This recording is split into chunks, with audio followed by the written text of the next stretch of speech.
Ever been to Yellowstone? Not yet. Yeah. Have you? Tiffany? They got lots of this stuff there.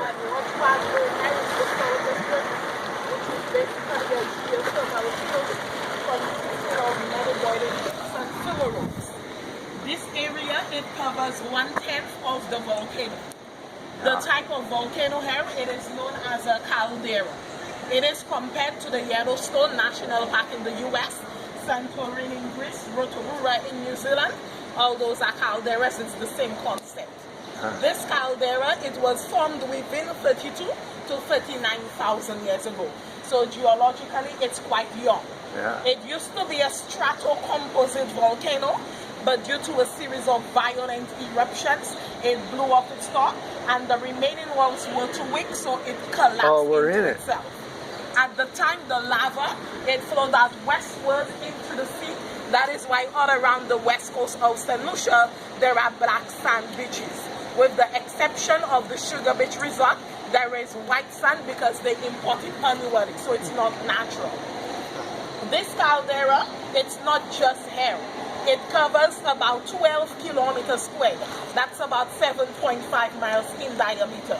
So it means that from the time you've entered into the town of Soufrière, driving from the town to Abher, you are doing this inside of it. That is why it is known as the Caribbean's only drive-in or drive-through volcano.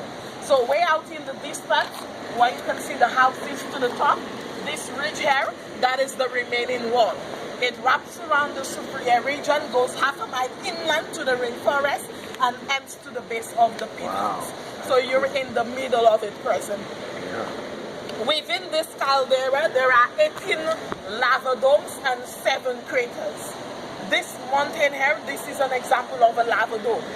The peatlands are lava domes as well, but they were formed about 250,000 years ago. Never erupted, it was basically viscous magma that was being pushed up by pressure due to plate tectonic movements, and they solidified. Due to weathering, erosion, that is how they got the cold shape. Now within the caldera region, this is the only area where you get to see the activities.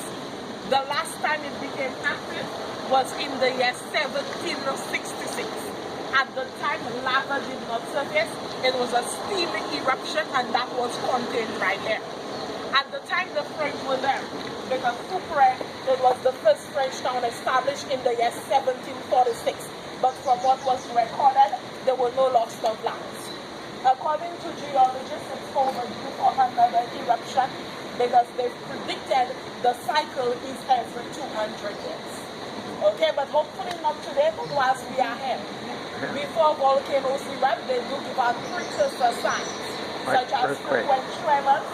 The vegetation around it will begin to die due to the increase in temperature, any ground deformation, the change in the gas chemistry.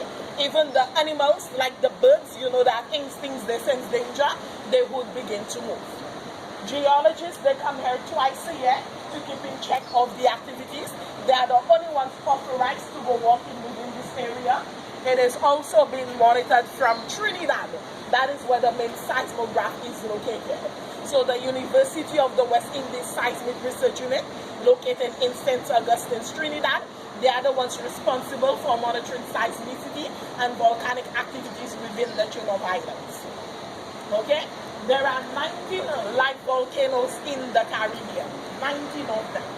There are 2 very active ones, that's La Soufrière in Montserrat, which was said to be dormant until it erupted in the year 1995, 1997, and 2010. Also in Grenada, there is a submarine volcano called Kikem-Jenny. Since the 1900s, has erupted 13 times. So with a succession of a series of those eruptions from Kikem-Jenny, it will eventually form an island, but that will take millions of years, not in our lifetime. And by real estate yet. Okay, any questions so far?